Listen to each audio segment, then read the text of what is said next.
Então, vamos pensar um pouco, vamos discutir sobre os conceitos principais de Hannah Arendt, a vida dela, nós já comentamos um pouco. Poder e violência, vamos saber a distinção entre poder e violência, se completam. Para eu estar no poder, necessariamente eu tenho que agir com violência? Será que eu tenho que agir com violência para estar no poder? Peço que desligue os microfones, por favor. Então, liberdade e ordem política. Qual a importância da liberdade na política, numa sociedade? Totalitarismo e degeneração da política. E degradação da política. Então, totalitarismo, já percebemos aí que é uma chaga, é uma doença, uma ferida, tanto histórica, quanto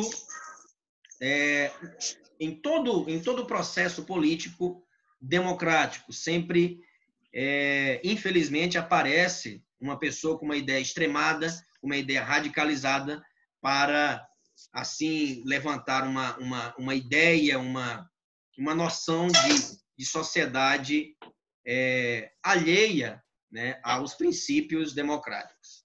E, claro, direitos humanos, vamos comentar sobre o que ela considera e o que ela pensou sobre os direitos humanos.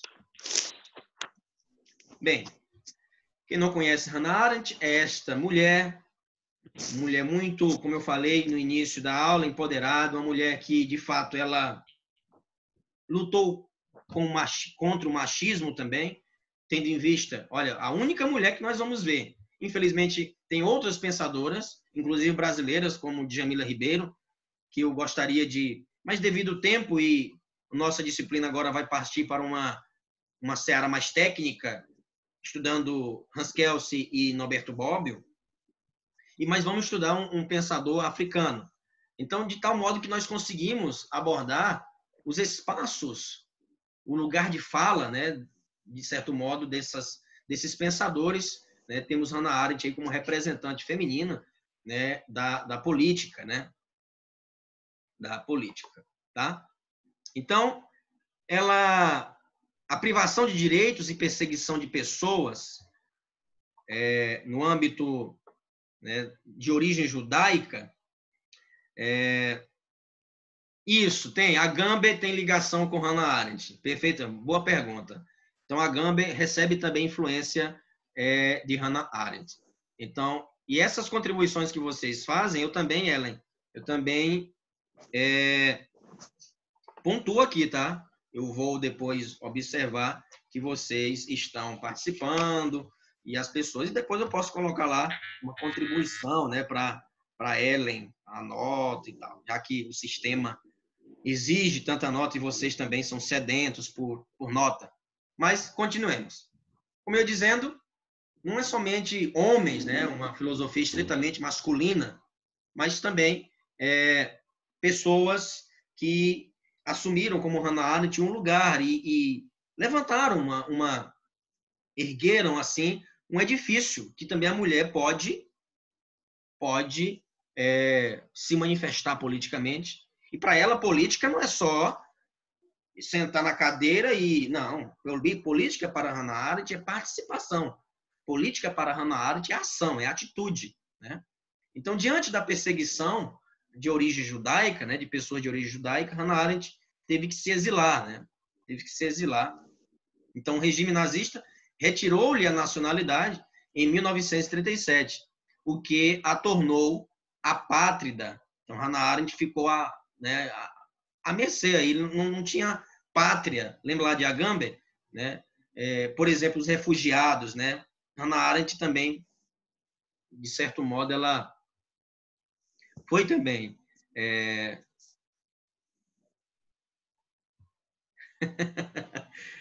tudo bem. Então, o que a tornou apátrida, sem pátria, até conseguir a nacionalidade norte-americana em 1951. É muito triste você ser expulso do seu país, né? É muito triste você ser renegada, né, do seu país de origem, né? Enfim, tudo que vocês têm, um vínculo cultural, né? Então, isso acontece também com as pessoas que que se refugiam aqui no Brasil, que se refugiam na França, que se refugiaram na Alemanha, por exemplo, né?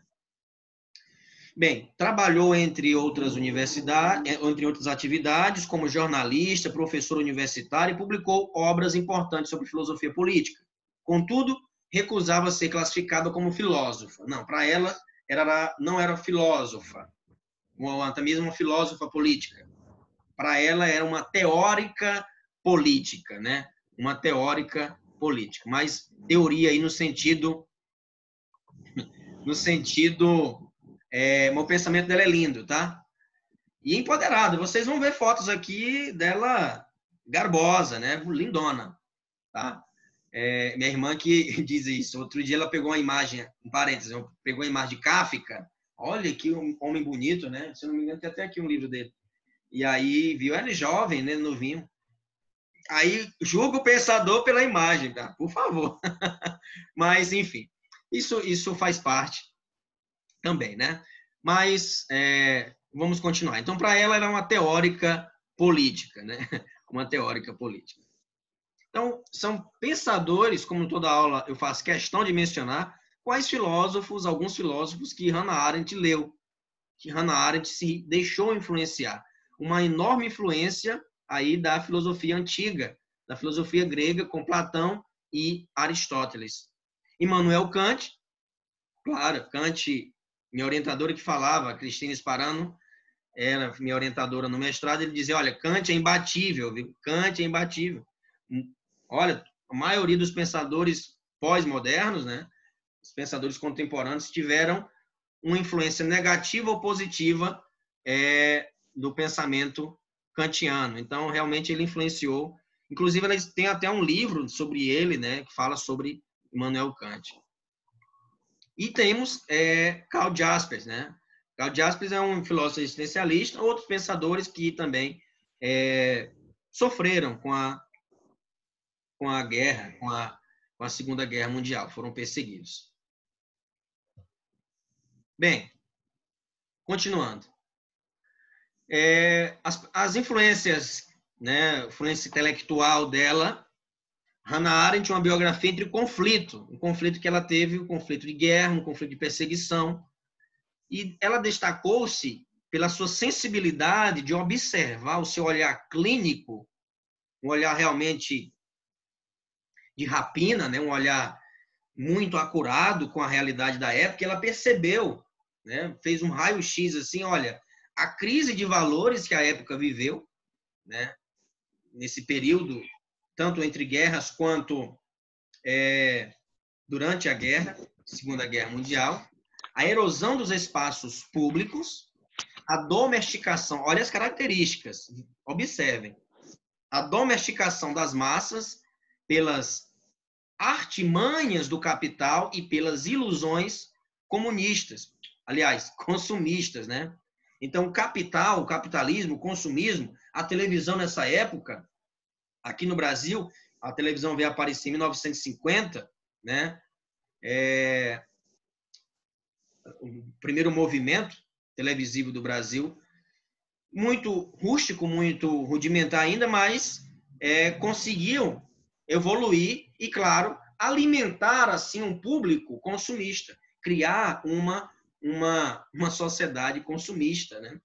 Então, o capitalismo proporcionou isso, né? Proporcionou e também ela percebeu que havia certa destruição da cultura política, ou seja, diante do culto aos valores públicos e comuns. Então havia e ainda hoje existe o culto, né, dessa desvalorização da política, né? As pessoas às vezes falam que não gostam de política ou que política não se discute, comparando política com futebol, comparando política com religião. Não, não se deve fazer essa comparação, porque, olha, trata a política como lazer, e não é lazer.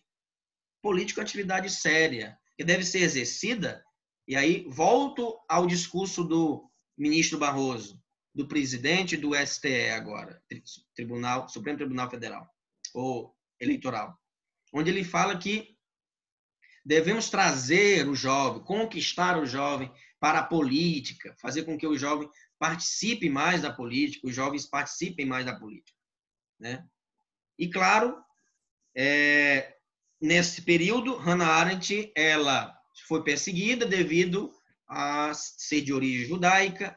O nazismo teve uma política antissemita, e, claro, que castrou a liberdade dos cidadãos, né? Na verdade, os judeus não eram nem considerados cidadãos. Então, veja, eu tinha que provar que não era de origem judaica. Provar que não era de origem judaica. Naquele filme que vocês assistiram, retrata muito bem isso. As pessoas falsificando documentos para fugir da morte, para fugir do corredor da morte, né? Fugir do corredor da morte. Lá no zoológico de Varsóvia. Então é muito triste, foi um período muito terrível, né? E mesmo assim as pessoas continuam defendendo regimes totalitários, ditatoriais. É claro que que apresentamos então nesses slides também a diferença entre totalitário e ditadura e tirania, onde Hannah Arendt vai fazer uma verdadeira historiografia, né? Ou até mesmo uma genealogia, uma gênese, as origens do regime ou até mesmo dos sistemas totalitários durante a história. E algumas obras dela, As Origens do Totalitarismo, Eichmann em Jerusalém, A Condição Humana, O Conceito de Amor em Agostinho, que foi a tese de doutorado dela, inclusive, de Santo Agostinho. Então, ela é uma pensadora otimista também. Ela fala que a esperança está na ação, né? Está no agir. Bem, observamos com isso que poder e violência, pontos de partida para a discussão política. Hannah Arendt começa a sua discussão distinguindo poder de política, né? Poder de política. O primeiro deles está relacionado a uma ação positiva, ou seja, política está relacionado, poder está relacionado a uma ação positiva, qual seja a de que o poder é um consenso e que se exercita pelo discurso, pela capacidade democrática de compartilhar espaços comuns, espaços públicos comuns. Porém, quando eu associo poder com a violência, isso não é mais política. Toda relação política tem poder. Exercemos poder, evidentemente. A diferença é esta: associar política com violência. Não, isso não é política. Política se exerce através do diálogo, através do discurso, das narrativas. Quando eu ameaço, quando eu ofendo o outro e mando o outro calar a boca, isso não é política. Isso não é política, é agressão. Então, o segundo, no caso, a violência, o segundo deles tem relação com uma noção negativa do que é poder, né? Primeiro, temos aí duas classificações do que é poder. O poder é uma noção positiva, uma noção que é política, em relações políticas, em relações sociais. E o segundo, uma noção de poder negativa, pejorativa. Isto é, uma noção de poder que se assemelha à violência. Quando eu falo poder, já lembramos de vigor, de força, de submissão. E não, para a Arendt tem essa distinção. Olha, podemos sim, numa relação política, exercer poder. Podemos. Porém, não vamos confundir poder com vigor, força, truculência, violência. Não. Né? E aí a Arendt escreve: ninguém que se tenha dedicado a pensar a história e a política pode permanecer alheio ao enorme papel que a violência sempre desempenhou nos negócios humanos. E, à primeira vista, é surpreendente que a violência tenha sido raramente escolhida como objeto de consideração especial. É lamentável que confundamos poder com violência. E colocamos essas duas características, esses dois, né, polos, como iguais, como semelhantes. Não há semelhança entre poder e violência. Então, poder, a política estão associados e, claro, as relações, evidentemente, que diante de um cenário político, há manipulação também. A manipulação de determinada norma para que ela se torne hegemônica. E isso já não atende o significado de democracia, né? Não atende o significado de política, que é o bem comum. Lembra lá de Aristóteles e Platão? Daí a influência quando ela fala de que política está muito ligado ao bem comum.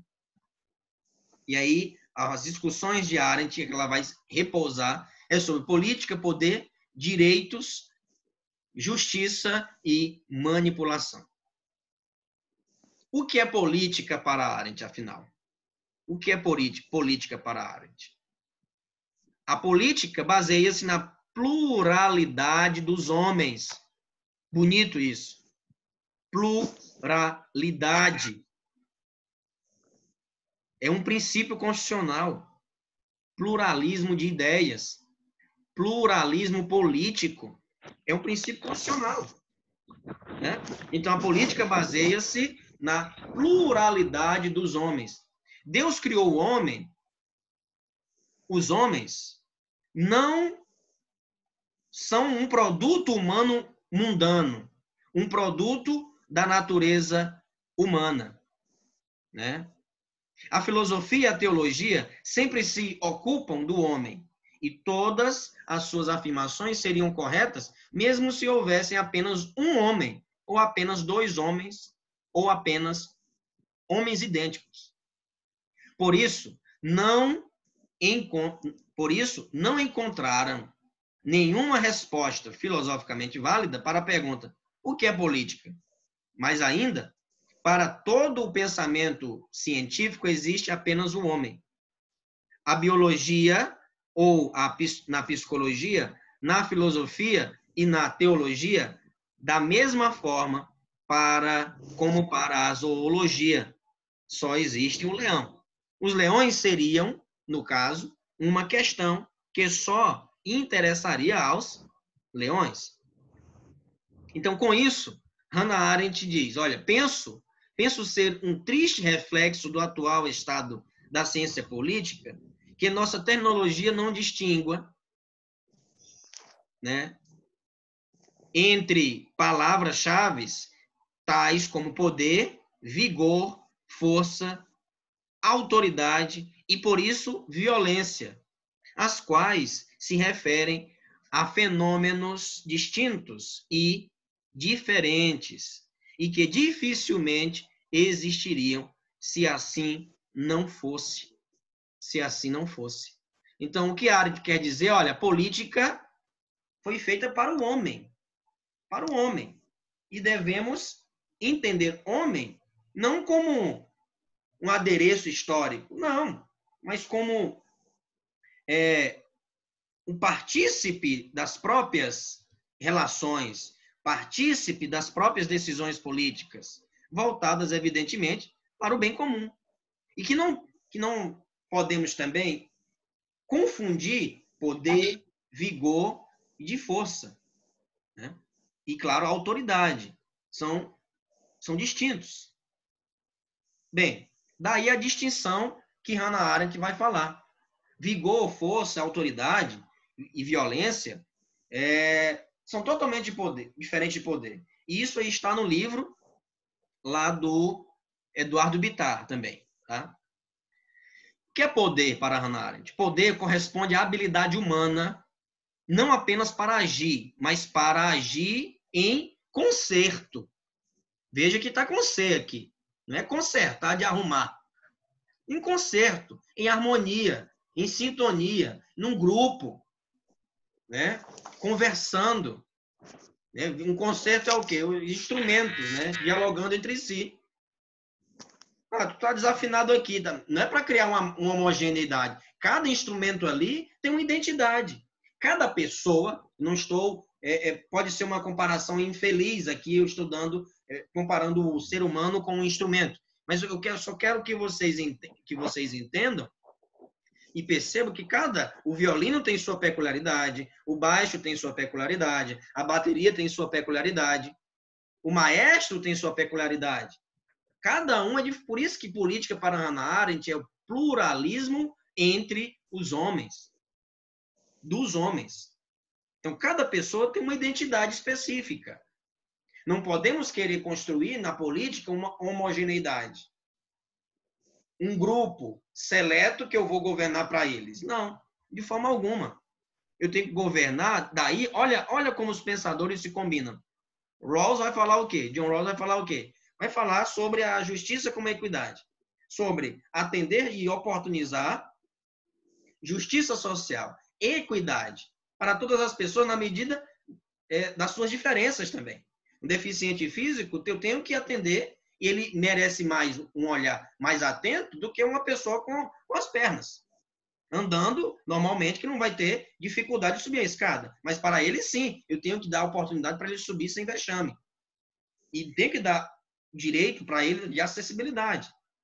Então, quando Hannah Arendt fala que a habilidade humana, não apenas para agir, mas para agir em concerto, pensando também em cada identidade, em cada pessoa, em cada peculiaridade, em cada nuance. Né? Então, o poder nunca será a prioridade de um indivíduo. Pertence a um grupo de pessoas diferentes, né? Plurais, e permanece em existência apenas na medida em que o grupo conserva-se unido. Quando dizemos que alguém está no poder, na realidade nos referimos ao fato de que ele foi empossado, veja, empossado por um certo número de pessoas para agir em seu nome. E é Brasil, não é somente eleitores do Bolsonaro. Aqueles repórteres merecem respeito. Eles estão trabalhando para nos dar informações. Se você considera que os repórteres devem realmente ser xingados e humilhados, é melhor você rever o conceito de democracia. Ou até mesmo o conceito de liberdade. Porque a liberdade para mim e para o outro não é. Então, isso não é um conceito de liberdade. Né? Como o ministro falou, novamente, citando o Kant, inclusive, a atmosfera ali do discurso. Você não pode fazer com o outro que você não gostaria que fizesse consigo mesmo. Né? A partir do momento em que um grupo do qual se originara o poder, desde o começo, potestas in populo, sem um povo ou grupo, não há poder. Isso desaparece. O poder desaparece sem o grupo. Nesse sentido, em seu uso corrente, quando falamos de um homem poderoso ou de uma personalidade poderosa, já usamos a palavra poder metaforicamente. Aquilo a que nos referimos